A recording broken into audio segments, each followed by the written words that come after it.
Welcome back to my walkthrough for the assignment, my friends. In this chapter we are going to start things off by collecting an audio tape before we're reunited with Sebastian and Joseph.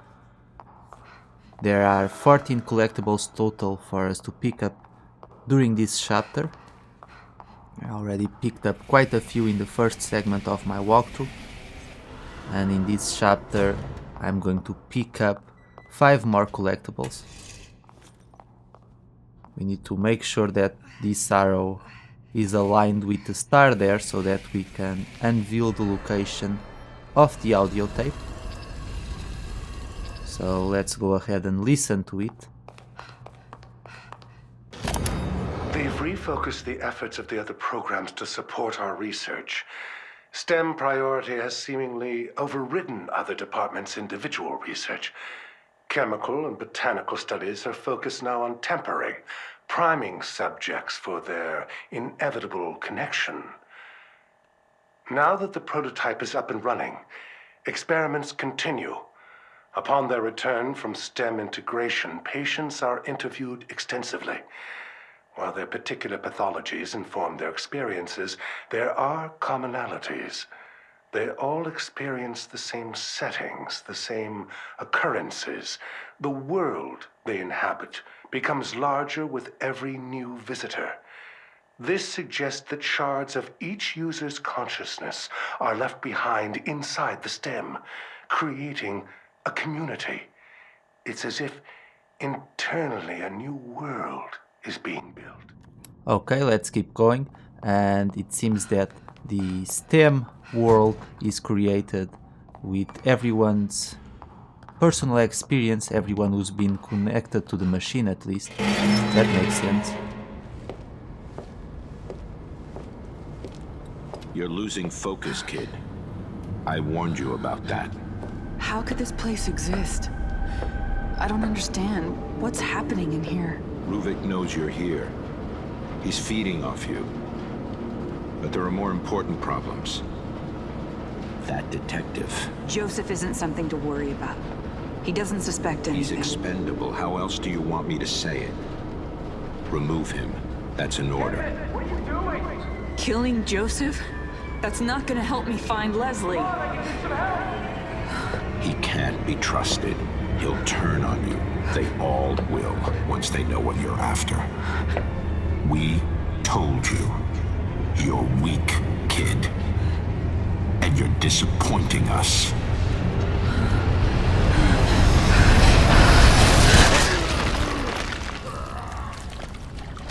Are you guys all right? We're all right. Sebastian, maybe we can lift this enough for Kidman to go under and open it from the other side. We're counting on you.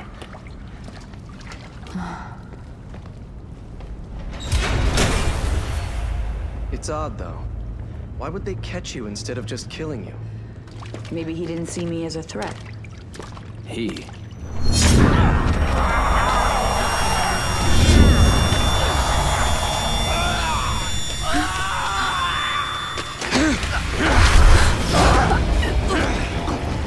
I know who you are. I'm not going to let you take him. You should have followed your orders, kid.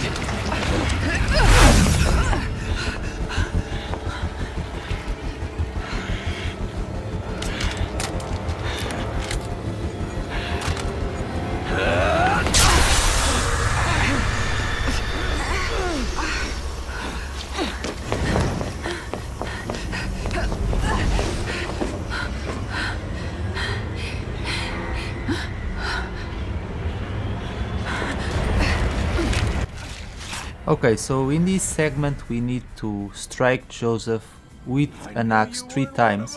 I know a lot of you like Joseph, but we have no choice. It's a good idea to actually let him see you right here at the start, so that he comes and investigates this area.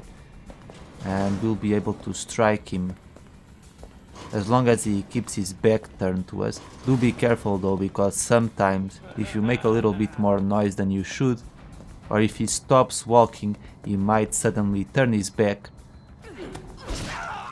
Joseph has 2 attacks. Either he'll pick up his gun and start shooting at you, which gives you more than enough time to seek cover because it takes quite a long time, or he will run at you and try to grab Kidman by your neck. Come here. Call him out and that will lure him in as well. So I'm going to attempt to strike him a second time here. Let's just wait for him to keep his back turned, and there we go. Second strike.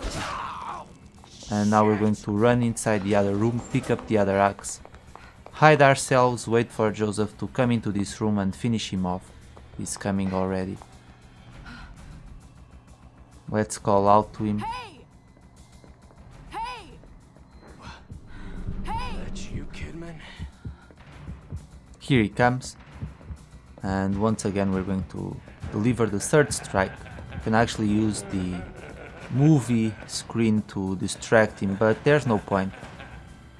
I'm going to wait for him to move forward a little bit and then I'll deliver the final strike.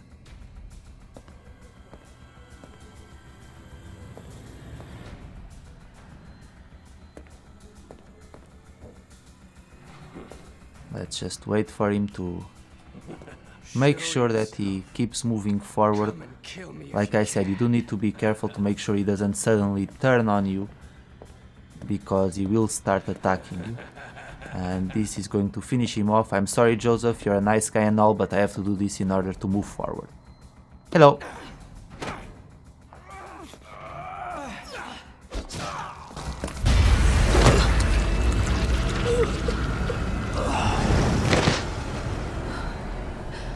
Why are you making me do this?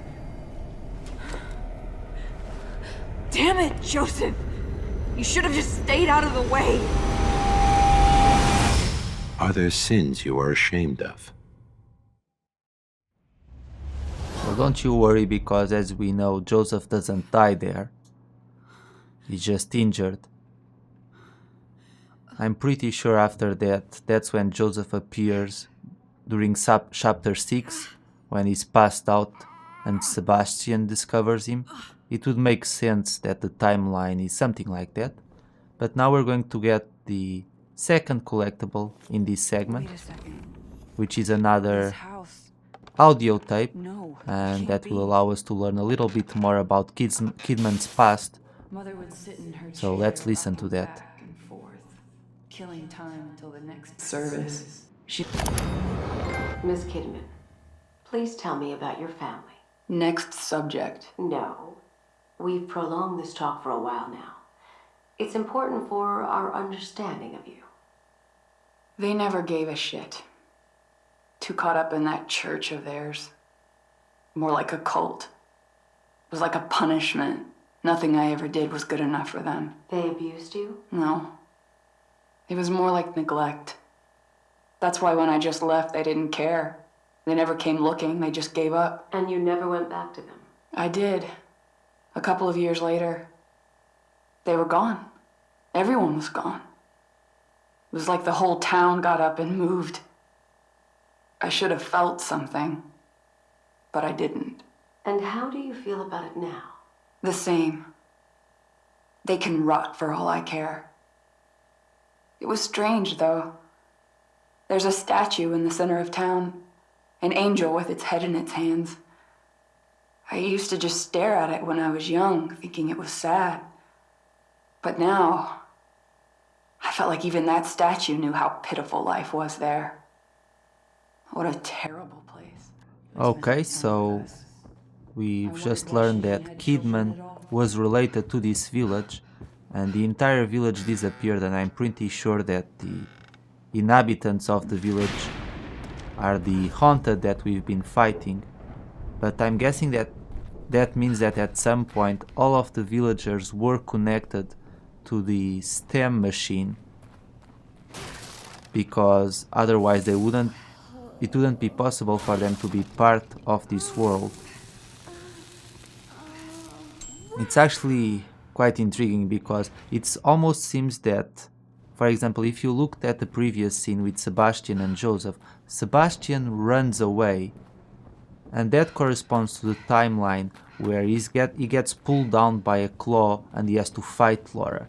But it almost seems like that entire fight only happened in Sebastian's mind, because as we see here, he doesn't get pulled down by anything, he just runs forward.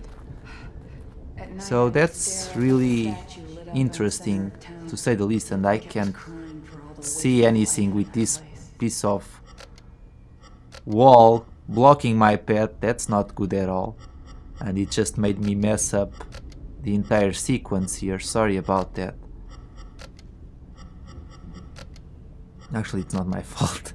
That piece was blocking me and it just made me lose my concentration, but let's try and figure this out here. So if I turn this one off, that one will turn off. And yeah, let me do this, it's probably better. There we go. Sorry it took a little bit longer than I would have hoped for to solve this one, but the fact that I had that block covering part of the box confused me and made me waste a little bit of time there. Now to move on to the next area, we need to point all of these lights towards the altar here, and after we get all lights, then we point our flashlight there, and that will reveal a statue, and then we'll be able to move to the next area. STEM must be creating this. So was this entire market area created based on Kidman's memories? Because we know that she grew up in the village, and in fact that's maybe the reason why she was picked for this project. It would make sense, but nonetheless I thought that this world was supposed to be created by every single participant's memories, so it seems odd that this entire area is only associated with Kidman. Or maybe I'm interpreting things wrong, but who knows.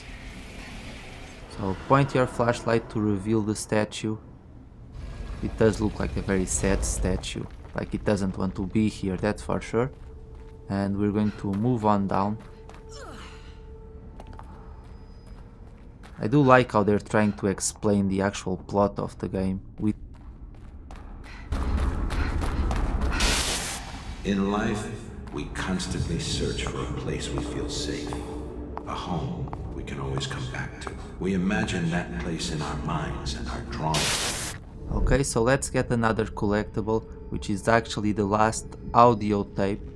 You should get a trophy after you collect this one if you've been following my walkthrough. Reuben has no idea what he's done. It's not surprising that he doesn't care either. He was never motivated by fear of Mobius. The STEM prototype works, but only when connected to Reuben. I've checked the details and he customized the whole system to only operate with his own brainwave pattern. I left him alone with the device for far too long. Trusted him too much, and despite all my knowledge in the field, it's past the point of fixing. I can't just flip a switch. And that's not the worst of it. They know as well. I'm not going to take the blame for this. I will drag him here and make him fix it. I can't imagine what they will do to him if he doesn't. Okay, and this is going to conclude this segment, my friends. The next part is going to be the last. So thank you so much for watching. I hope you found this segment useful, and I'll see you all later. Take care, my friends.